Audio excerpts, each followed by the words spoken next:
শোরগোল শোরগোল হচ্ছে ব্লকে হাসপাতালে। জেলার সংখ্যাটা জানলে চমকে যাবে। কন্যাশ্রী রূপশ্রী মুখ টুকরে পড়েছে। এটাই কি একমাত্র উদাহরণ হতে পারে নাকি? মেদিনীপুর জুড়ে প্রায় 10,000-এর বেশি নাবালিকা অন্তঃসত্ত্বার সংখ্যা। এমনই ছবি ধরা পড়লো পশ্চিমবঙ্গের মেদিনীপুরে। কি ভয়ঙ্কর, কি ভয়ঙ্কর, কি ভয়ঙ্কর দৃশ্য বাংলার। বাংলার মুখ্যমন্ত্রী একজন মহিলা, সে লন্ডনে গিয়ে পশ্চিমবঙ্গের মহিলাদের জন্য কি করেছে তার বিরাট বিরাট বিবরণ দিচ্ছেন, পাতার পর পাতা খরচ করছেন, কত না জ্ঞান বিতরণ করছেন। তার বাংলায় আজকে শিশুরা নির্যাতিত। একটু আগে বললাম আপনাদেরকে, মিছিল দেখছি শিশুরা নির্যাতনের বিরুদ্ধে প্রতিবাদ করছে। তারপরে দেখলেন একটা জেলায় 10,000 নাবালিকা অন্তঃসত্ত্বার খবর পাওয়া যাচ্ছে। অর্থাৎ সমাজ কোথায় এগিয়ে চলেছে বোঝার চেষ্টা করুন। একটা জেলা নয়, সব জেলাতেই এই বাংলায় এই দৃশ্য আজকে সকলের কাছে স্পষ্ট।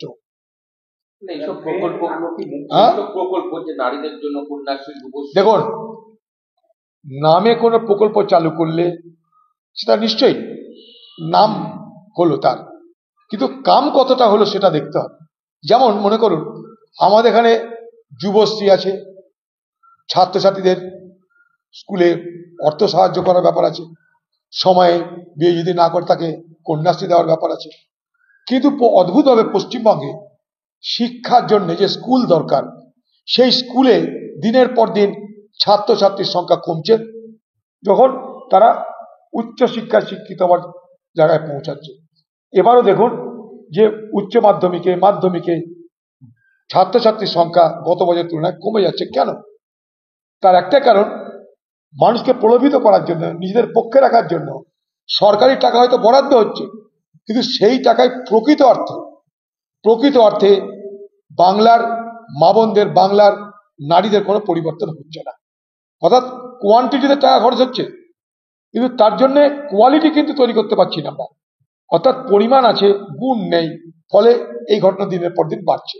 তার মানে কি দাঁড়াচ্ছে, যে সরকারি টাকা খরচ করে, অর্থাৎ আমার আপনার পকেটে টাকা খরচ করে সরকার যে প্রকল্পগুলো তৈরি করছে, যার দ্বারা সমাজের পরিবর্তন আনা জরুরি ছিল, সেই প্রকল্প বাস্তবায়িত হচ্ছে না, অর্থাৎ প্রকল্প সফল হচ্ছে না। দেখুন এখানটায় যে ভূ মাফিয়া যাকে বলে, জমি মাফিয়া, তাদের নেটওয়ার্ক বিস্তৃত নেটওয়ার্ক।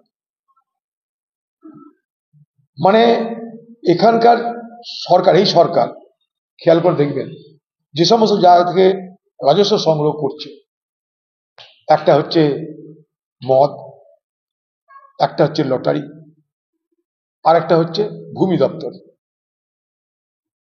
মুখ্যমন্ত্রী নিজে বলছেন ভূমি দপ্তর ঘুঘুর বাসা হয়ে গেছে, আমি না, কিন্তু সেই ঘুঘুর বাসা ভাঙার চেষ্টা মুখ্যমন্ত্রী কোনদিন করলেন না। তাই যখন মেরে খাবার জায়গা সংকুচিত হচ্ছে, তৃণমূল দলের প্রতিদিন নতুন নতুন লুটেরা যোগদান করছে, তাদের এখনই ফ্ল্যাট দরকার, এখনই বাড়ি দরকার, এখনই ঘর দরকার, এখনই ব্যাংক ব্যালেন্স দরকার। কোথায় পাবে? এত তাদের তো ব্যবসা হয় না। তাই জমি হচ্ছে সব থেকে লুক্রেটিভ বিজনেস, সব থেকে লোভনীয় ক্ষেত্র জমি। সেই জমি দখল করতে গেলে কি করতে হবে? বিএলআরও কে চাই। সেই জমি দখল করতে গেলে কি করতে হবে? পুলিশকে চাই। তাহলে কি হচ্ছে, একটা লোককে টার্গেট করা হচ্ছে, তার জমিকে টার্গেট করা হচ্ছে। সে ব্যক্তির হতে পারে, সরকারি হতে পারে, সমাজের হতে পারে। এবার সেটাকে টার্গেট করে একটা নেক্সাস তৈরি হচ্ছে। কি নেক্সাস? ভূমি দপ্তর, পুলিশ, তৃণমূল, এই ট্রায়াঙ্গেল তৈরি হচ্ছে।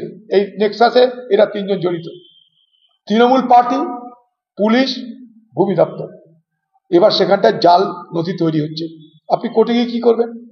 কোর্টে যাওয়া মানে এই জমি সংক্রান্ত মামলা কোর্টে বছরের পর বছর চলতে থাকে।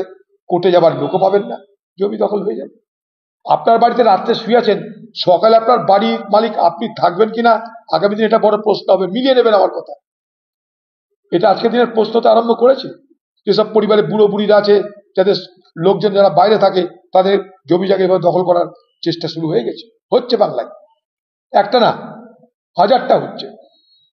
খোঁজ নিয়ে দেখুন আপনারা।